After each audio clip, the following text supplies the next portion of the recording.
राम गीता। पुराण इतिहास ग्रंथों में कई राम गीताएं पाई जाती हैं। प्रत्येक में वक्ता भगवान श्री राम ही हैं, परंतु श्रोता तथा प्रतिपाद्य विषय भिन्न भिन्न हैं। अध्यात्म रामायण के उत्तरकांड के पंचम सर्ग के रूप में एक राम गीता प्राप्त होती है। सीता वनवास प्रसंग के अनंतर एक बार जब लक्ष्मण जी ने भगवान श्री रामचंद्र जी से अज्ञान रूपी सागर को पार कराने वाले ज्ञान उपदेश देने की प्रार्थना की, तब श्री रघुनाथ जी ने उनको जो उपदेश दिया वही राम गीता कहलाती है। इसमें युक्ति युक्त विवेचन द्वारा आत्मज्ञान को ही विशुद्ध ज्ञान बताकर समस्त इंद्रियों को विषयों से निवृत्त करके आत्म अनुसंधान हेतु प्रेरित किया गया है। विवेच्य सामग्री गूढ़ वेदांतिक होते हुए भी सहज तथा सारगर्भित है। किसी दिन भगवान राम, जिनके चरण कमलों की सेवा साक्षात श्री लक्ष्मी जी करती हैं, एकांत में बैठे हुए थे। उस समय शुद्ध विचार वाले लक्ष्मण जी ने उनके पास जाकर उन्हें भक्तिपूर्वक प्रणाम कर अति विनीत भाव से कहा, हे महामते, आप शुद्ध ज्ञान स्वरूप समस्त देहधारियों के आत्मा, सबके स्वामी और स्वरूप से निराकार हैं।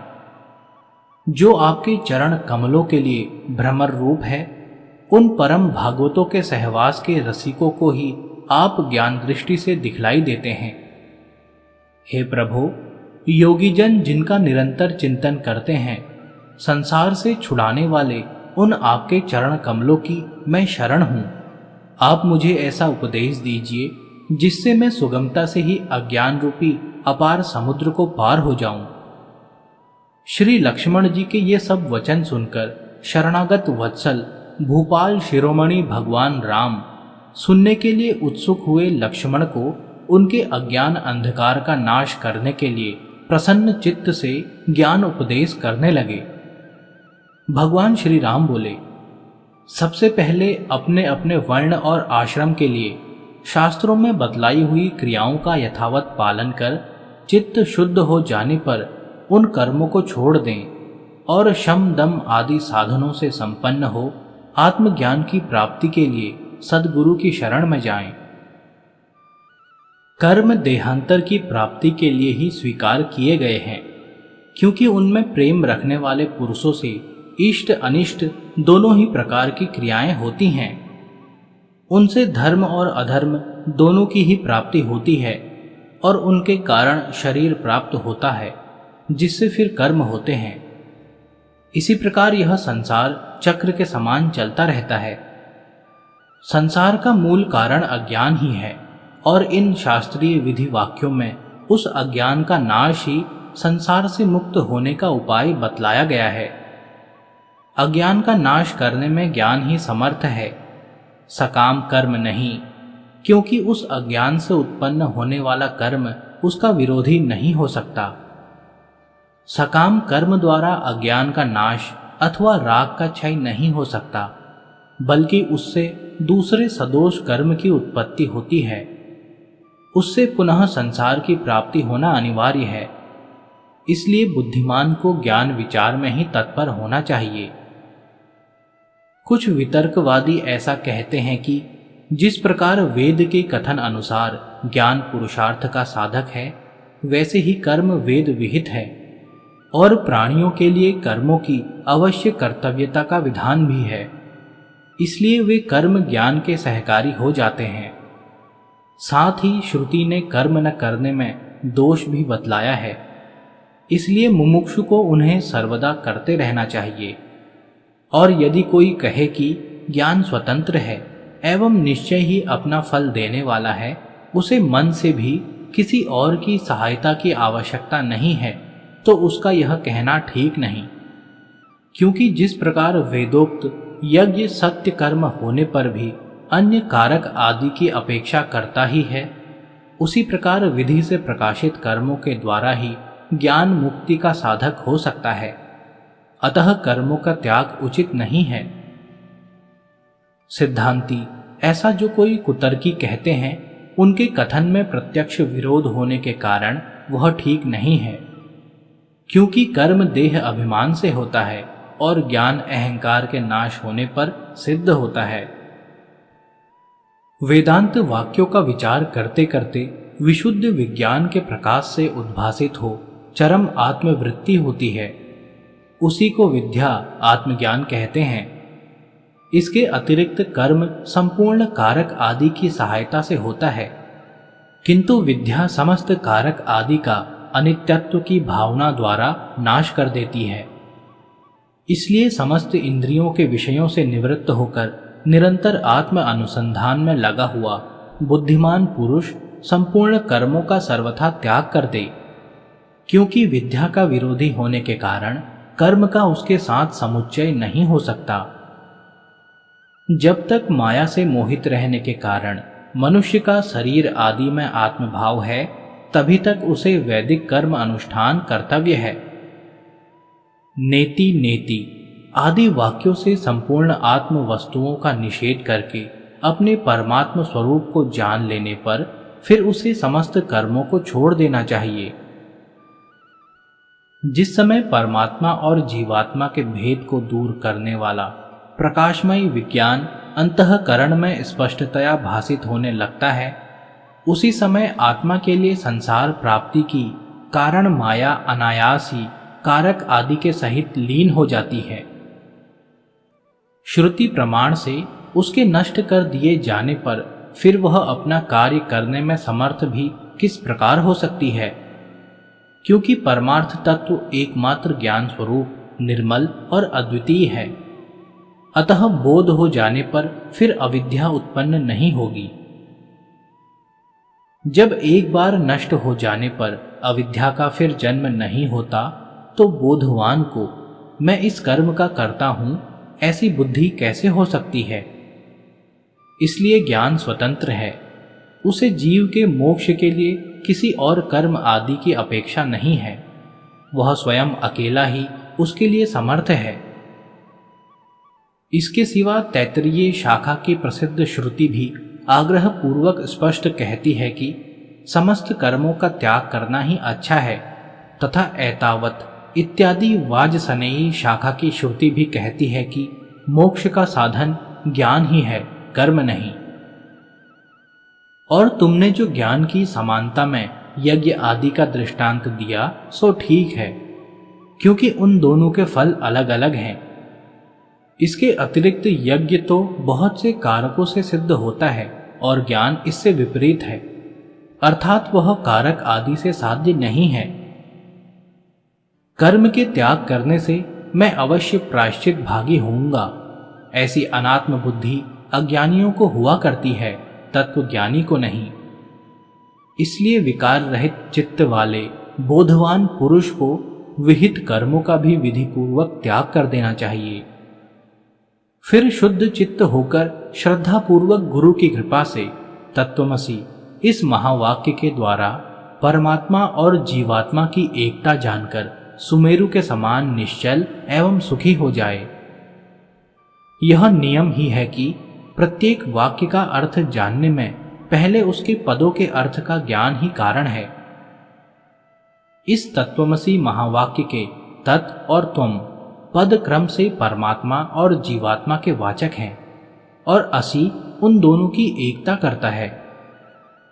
इन दोनों जीवात्मा और परमात्मा में जीवात्मा प्रत्यक अर्थात अंतःकरण का साक्षी है और परमात्मा परोक्ष इंद्रिय अतीत है। इस वाच्या अर्थ रूप विरोध को छोड़कर और लक्षण वृत्ति से लक्षित उनकी शुद्ध चेतना को ग्रहण कर उसे ही अपना आत्मा जाने और इस प्रकार एक ही भाव से स्थित हो। इन तत् और त्वम पदों में एक रूप होने के कारण जहती लक्षणा नहीं हो सकती और परस्पर विरोध होने के कारण अजहल लक्षणा भी नहीं हो सकती। इसलिए सोहम यह वही है। इन दोनों पदों के अर्थ की भांति इन तत् और त्वम पदों में भी भाग त्याग लक्षणा ही निर्दोषता से हो सकती है।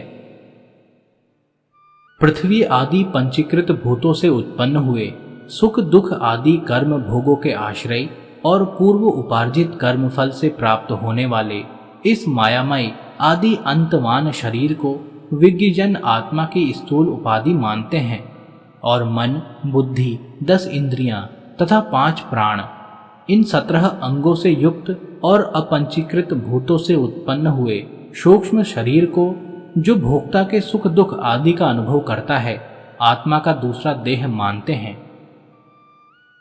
इनके अतिरिक्त अनादि और अनिर्वाच्य मायामय कारण शरीर ही जीव का तीसरा देह है। इस प्रकार उपाधि भेद से सर्वथा पृथक स्थित अपने आत्म रूप को क्रमशः अपने हृदय में निश्चय करे। स्फटिक मणिक के समान यह आत्मा भी भिन्न भिन्न कोशों में उनके संग से उन्हीं के आकार को भासने लगता है, किंतु इसका भली प्रकार विचार करने से यह अद्वितीय होने के कारण असंग रूप और अजन्मा निश्चित होता है। त्रिगुणात्मिका बुद्धि की ही स्वप्न, जागृत और सुषुप्ति भेद से 3 प्रकार की वृत्तियां दिखाई देती हैं, किंतु इन तीनों वृत्तियों में से प्रत्येक का एक दूसरी में व्याभिचार होने के कारण ये तीनों ही एकमात्र कल्याण स्वरूप नित्य परब्रह्म में मिथ्या हैं, अर्थात उसमें इन वृत्तियों का सर्वथा अभाव है। बुद्धि की ही वृत्ति ही देह, इंद्रिय, प्राण, मन और चेतन आत्मा के संघात रूप से निरंतर परिवर्तित होती रहती है। यह वृत्ति तमोगुण से उत्पन्न होने वाली होने के कारण अज्ञान रूपा है, और जब तक यह रहती है तब तक ही संसार में जन्म होता रहता है। नेति नेति आदि श्रुति प्रमाण से निखिल संसार का बाध करके और हृदय में चिद घनामृत का आस्वादन करके संपूर्ण जगत को उसके सार रूप सत ब्रह्म को ग्रहण करके त्याग दे, जैसे नारियल के जल को पीकर मनुष्य उसे फेंक देते हैं। आत्मा न कभी मरता है न जन्मता है, वह न कभी क्षीर्ण होता है और न बढ़ता ही है। वह पुरातन संपूर्ण विशेषणों से रहित सुखपूर्वक स्वयं प्रकाश, सर्वगत और अद्वितीय है। जो इस प्रकार ज्ञानमय और सुख स्वरूप है, उसमें यह दुखमय संसार की प्रतीति कैसे हो सकती है? यह तो असाध्य के कारण अज्ञान से ही दिखाई दे रहा है। ज्ञान से तो यह एक क्षण में ही लीन हो जाता है, क्योंकि ज्ञान और अज्ञान का परस्पर विरोध है। भ्रम से जो अन्य में अन्य की प्रतीति होती है, उसी को विद्वानों ने अध्यास कहा है।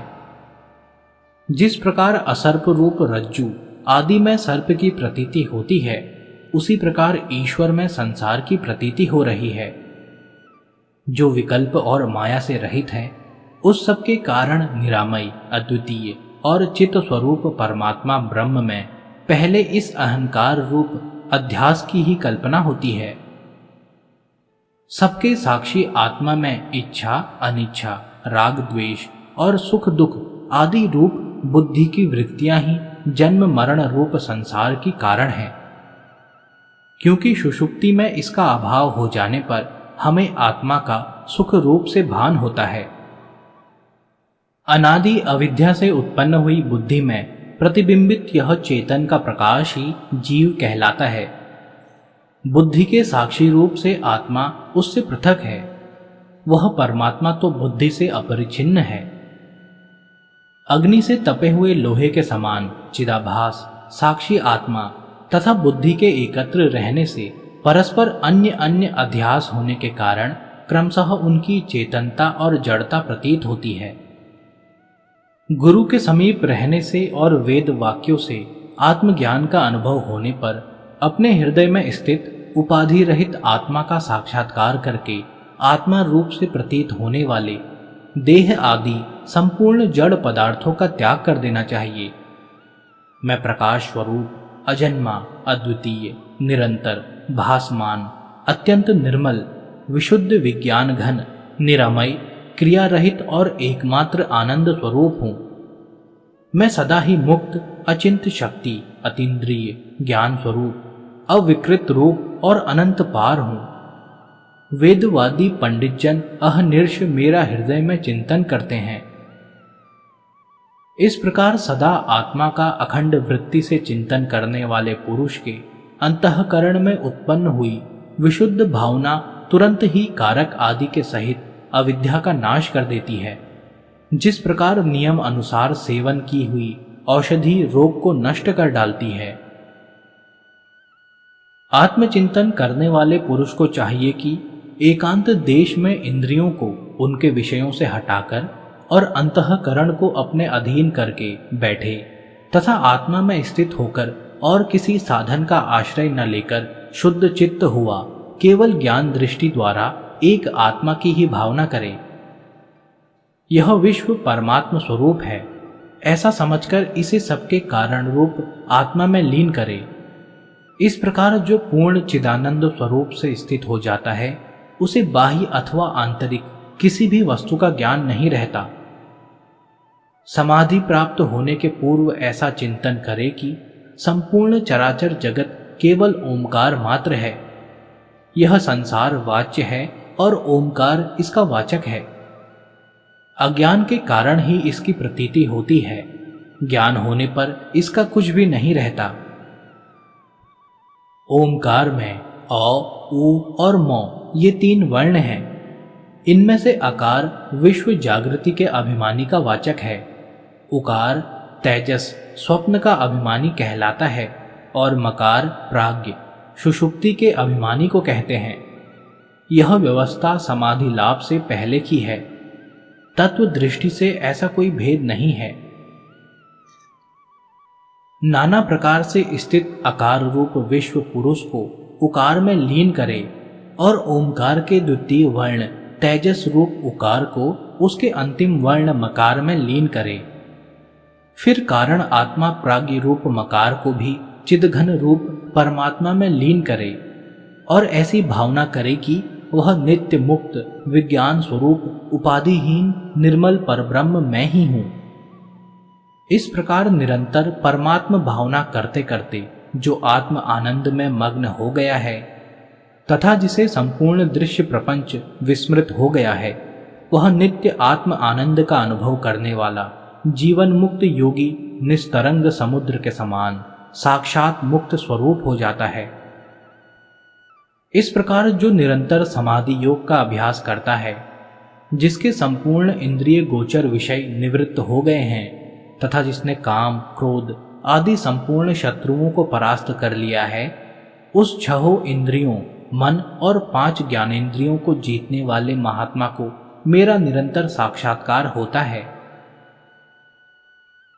इस प्रकार अहनिर्ष आत्मा का ही चिंतन करता हुआ मुनि सर्वदा समस्त बंधनों से मुक्त होकर रहे तथा कर्ता भोक्तापन के अभिमान को छोड़कर प्रारब्ध फल भोगता रहे। इससे वह अंत में साक्षात मुझ में ही लीन हो जाता है। संसार को आदि अंत और मध्य में सब प्रकार भय और शोक का ही कारण जानकर समस्त वेद विहित कर्मों को त्याग दे तथा संपूर्ण प्राणियों के अंतरात्मा रूप अपने आत्मा का भजन करे। जिस प्रकार समुद्र में जल, दूध में दूध, महाकाश में घटाकाश आदि और वायु में वायु मिलकर एक हो जाते हैं, उसी प्रकार इस संपूर्ण प्रपंच को अपने आत्मा के साथ अभिन्न रूप से चिंतन करने से जीव मुझ परमात्मा के साथ अभिन्न भाव से स्थित हो जाता है। यह जो जगत है वह श्रुति, युक्ति और प्रमाण से बाधित होने के कारण चंद्र भेद और दिशाओं में होने वाले दिग्भ्रम के समान मिथ्या ही है। ऐसी भावना करता हुआ लोक व्यवहार में स्थित मुनि इसे देखे। जब तक सारा संसार मेरा ही रूप दिखलाई न दे, तब तक निरंतर मेरी आराधना करता रहे। जो श्रद्धालु और उत्कट भक्त होता है, उसे अपने हृदय में सर्वदा मेरा ही साक्षात्कार होता है। हे प्रिय, संपूर्ण श्रुतियों के सार रूप इस गुप्त रहस्य को मैंने निश्चय करके तुमसे कहा है। जो बुद्धिमान इसका मनन करेगा वह तत्काल समस्त पापों से मुक्त हो जाएगा। भाई, यह जो कुछ जगत दिखाई देता है वह सब माया है। इसे अपने चित्त से निकालकर मेरी भावना से शुद्ध चित्त और सुखी होकर आनंदपूर्ण और क्लेश शून्य हो जाओ।